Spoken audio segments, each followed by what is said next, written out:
Hey guys, welcome back to Grumpy's Great Outdoors. I'm Matt, aka Grumpy. That's what my grandson calls me, hence the name of my channel. We're going to do a pork butt today, guys, using the Weber Kettle. We're going to use the slow and sear again. We'll get the butt trimmed and seasoned up, get ready to go. We'll get our charcoal going here first, because it takes a while to get those going. I'll show you that. Then we'll come back and trim it up and season our butt, and then we'll put it on. Okay guys, here we go. We're going to go ahead and light this tumbleweed up, put it here in the corner of the slow and sear. We'll get it lit here. This is pretty easy to light, if my lighter would work. There we go. Get it lit up here pretty good. Oops. Take these charcoals and put them right around it.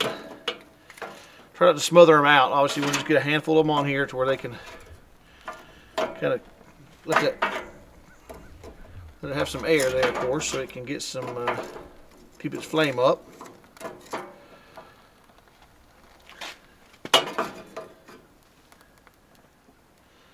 There we go. Once those get going, we'll put some more charcoal in the rest of the way. We're going to use pecan chunks. As you can see here, maybe by the smoke, I don't know if you can or not, but some pecan chunks all throughout the charcoal. Got a good number of them here. And we'll smoke with the pecan. So once this charcoals get going, we'll fill the rest of the way up, and we'll be ready to go.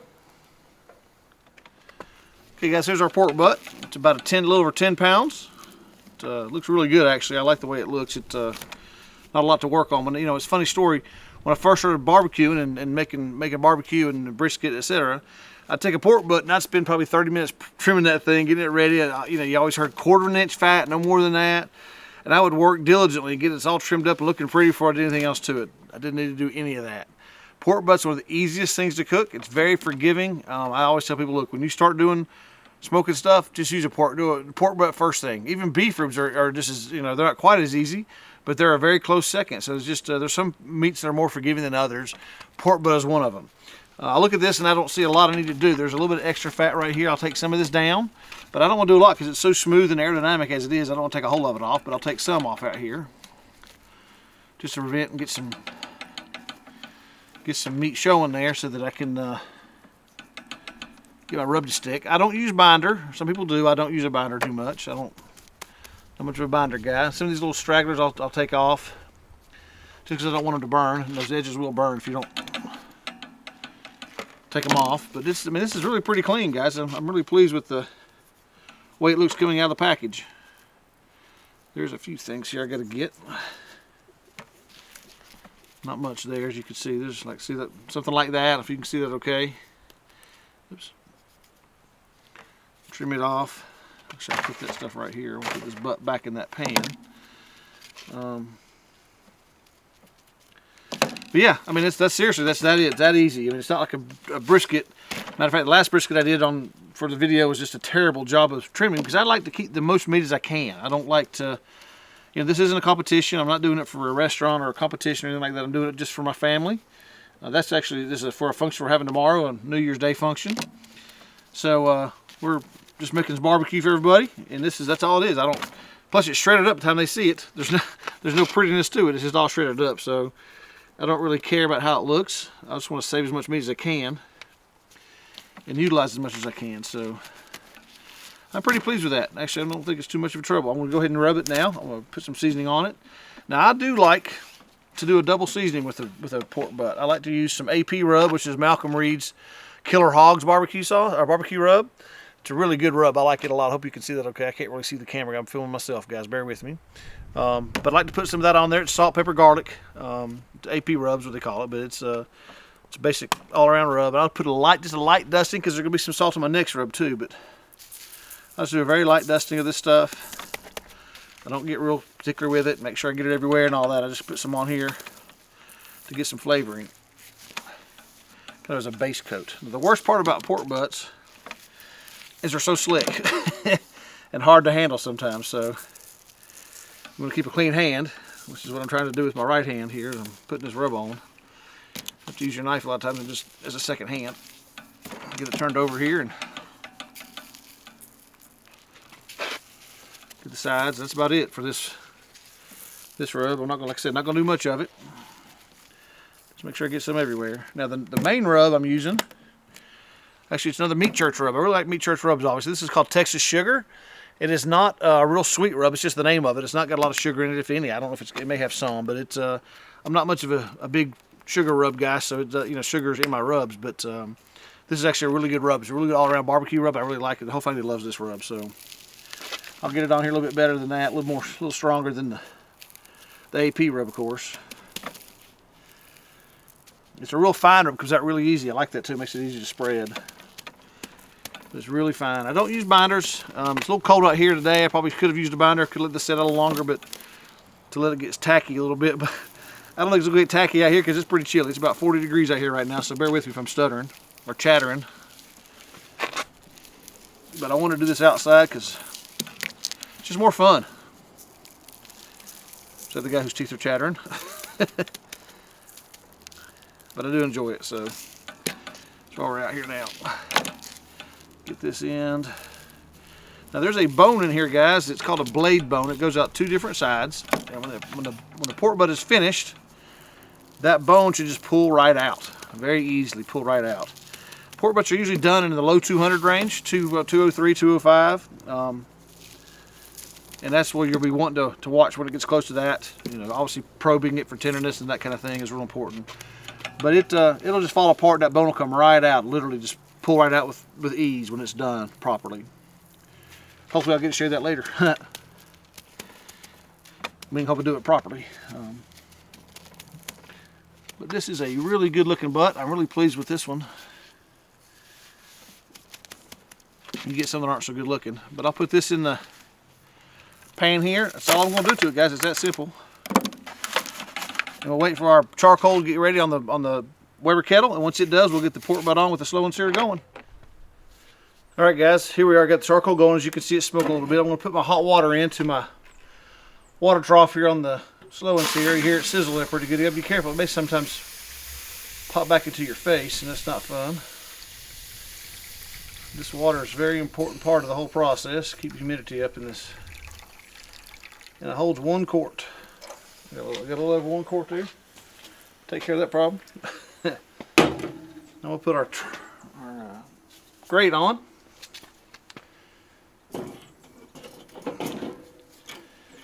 It's a little high, but it's okay. It doesn't matter anything. It doesn't matter a bit.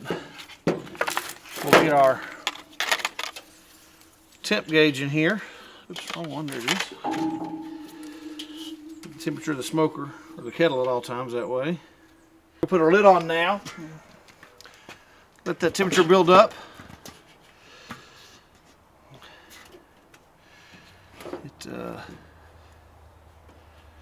That way, we'll let this temperature build up to where it's supposed to be, and of course there'll be smoke billowing here for a while. Some ugly dark smoke, or very white heavy smoke. I mean, that's bad smoke. You don't want that smoke on your butt. So we'll let this thing get to temperature, and then we'll put our butt on and go from there. So it's my plan is, guys, this thing's due. We're gonna do this tomorrow at lunch. So, in all honesty, I'll smoke this thing until it gets to the stall, which is going to be about 160, 165. Then I'll wrap it in foil and I'll probably put it in my oven because it's going to be about 11 o'clock tonight. Now, there's nothing wrong with putting a piece of meat into your oven after you've wrapped it because you're not getting any more smoke on it anyway. It doesn't really matter. So, for the sake of me not freezing to death and we're getting this thing done in time and I can do it while I'm sleeping a little bit, I'll put it in the oven probably about 10, 11 o'clock tonight. It's about 4:15, 4:30 now. Got a later start than I wanted to, of course, so you know how it goes. Plans never go as you want them to, but nonetheless, we'll do that. So it'll be going in the oven probably 10:30 or 11 o'clock tonight, I'm guessing, and maybe faster than that, who knows. But I'll keep you up to date on the dates, the times, so you'll know what's going on, how long it's taking. But you'll see the smoke right now is a little too heavy. Once the charcoal gets going really good and kind of evens out, I'll put the butt on and we'll go from there. All right, folks, we've got the pork butt on the kettle here. We've got it positioned where we want. We got our probe in.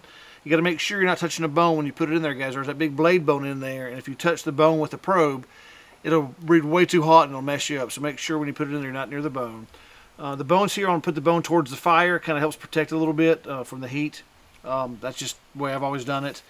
But we're actually using some, you see the wood chunks in there. We're actually using pecan chunks. I like smoking pork with pecan. So I've got some chunks. You can't see them all. There's some chunks all down through there. But we'll get it going here, and we're probably about 2 or 3 hours before we check on it. We'll close it up here and let the temperature get up to what it needs to be back up. And we'll check on it 2 or 3 hours. I might spritz it. Probably not until then, at least. I won't check it 2 or 3 hours from now. and we may spritz it. If I do spritz it, it'll be half apple cider vinegar and half water. I forgot to say that in a previous video. So that's what my spritz always is, half apple cider vinegar and half water. So anyway, we're going 225s are our goal. Maybe if it gets 250, that's okay. I'm not worried about it, but 225 to 250 is fine with me. So we'll let it go every 2 or 3 hours, and we'll come back and check on it. If we spritz it, I'll show you all that too, okay? It'll be dark. Hopefully we'll be able to see everything okay. But back in a bit, guys. All right, guys, it's been 3 hours out here at the smoker. I've turned the camera around the other side of the kettle because there's better lighting over here. Hopefully you can see this okay. I'll go ahead and spritz it. I've not even looked at this yet at all. Again, bears my presence, and I'm all geared up because I'm cold. I'm going to take this all the way down. I'm going to spritz it real quick. Oh, it looks fantastic. I don't have enough pressure on my spritzer. So we'll just go ahead and get it spritzed up here. Looking pretty good. Very pleased with it. At 110 degrees internal, it's cooking right at 250, 253 right before I took it off. Get that kettle lid back on as fast as I can. With it being so cold, I want to make sure that I get the lid back on as fast as I can so that temperature gets built back up again. It was running smooth and perfect for a good 3 hours solid. I hate to take the lid off to spritz it, but I think I needed to. So, looked like it did at least. So, hopefully the temperature will get back to about the 240 to 250 range and just hang right there like it's been doing for the last 3 hours. Been real pleased with that. So, all right, guys, probably the next time you'll see me will be when I go to wrap it in foil and take it in and put it in the oven. All right, guys, see you soon. Okay, guys, we've actually reached a temperature of about 155, but it's stuck there for about an hour and a half, 2 hours now, so we know we're in the stall. So I'm going to pull the pork butt out. I'm going to wrap it in 2 layers of heavy-duty aluminum foil. Again, bear with me. It's freezing cold out here, guys. I don't know if you can see my head or not. I can't tell what you can see or not. It's so dark out here. But I'll go ahead and wrap it up in the 2 layers of foil, heavy-duty foil, and we'll put it in the oven in the house about 300 degrees. You can actually take it up to 300 now and let it finish out there. Our goal is always, like I said, 203, around that ballpark of that, and we'll go from there. So I can't show you both things, so I'll just take the right here, and I want to put the pork butt, pick it up, and just carry it over to the tray, to the foil. I want to leave my probe in. Actually, I'll tell you what, I'll replace the probe. I'll put it back in later. Roughing it very, very tight, guys. You want to try to get as tight as you can.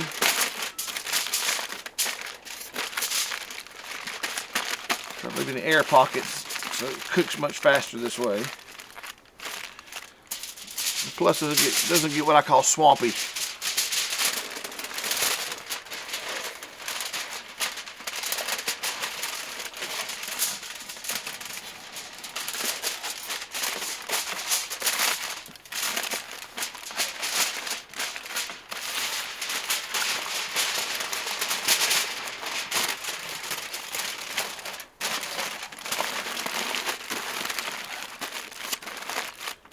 Real good and tight.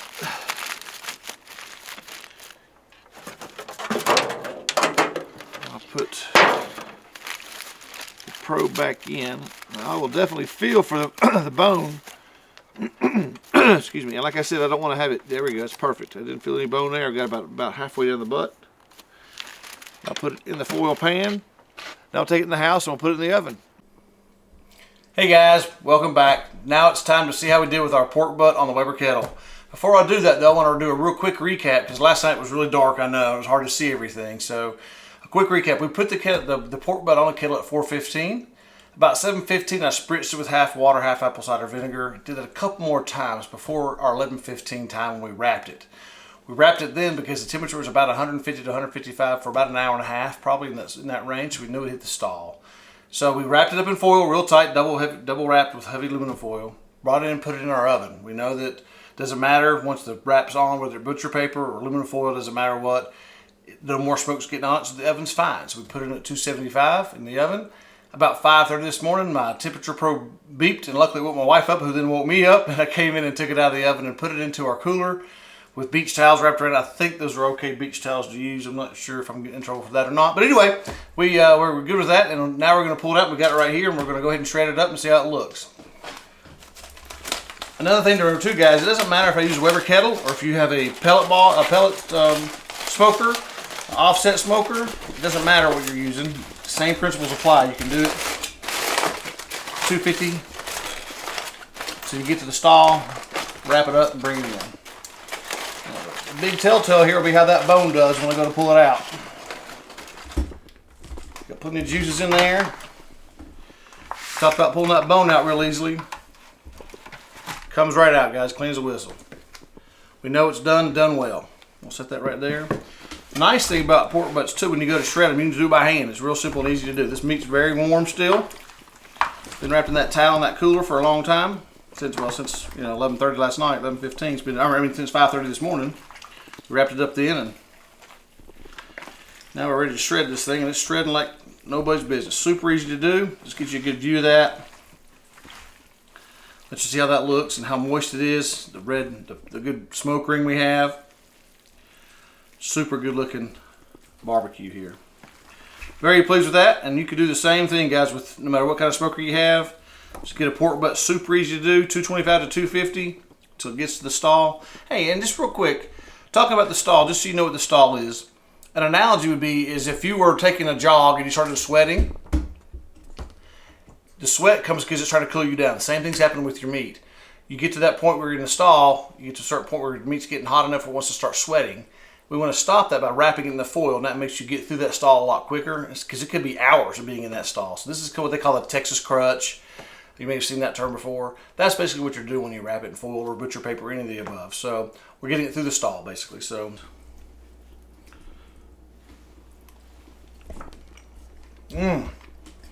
very good. Very juicy. Got a great smoke flavor. I used up pecan wood. It is terrific. Very tender. Very juicy and perfect pecan flavor. It's a perfect pecan smoke flavor. So very pleased with how this turned out. Very pleased. But that wraps this one up, guys. We're ready to go with the pork butt here. We're having a function here just a little bit, about 30 minutes from now. So we want to get it shredded for that. But in the meantime, if you would, please make sure to like and subscribe to our channel. Really appreciate the support there. Next time we're going to be doing, we're not sure yet. We'll be a surprise. We'll get something out on the smoker somewhere. So until then, guys, we'll meet you at the smoker.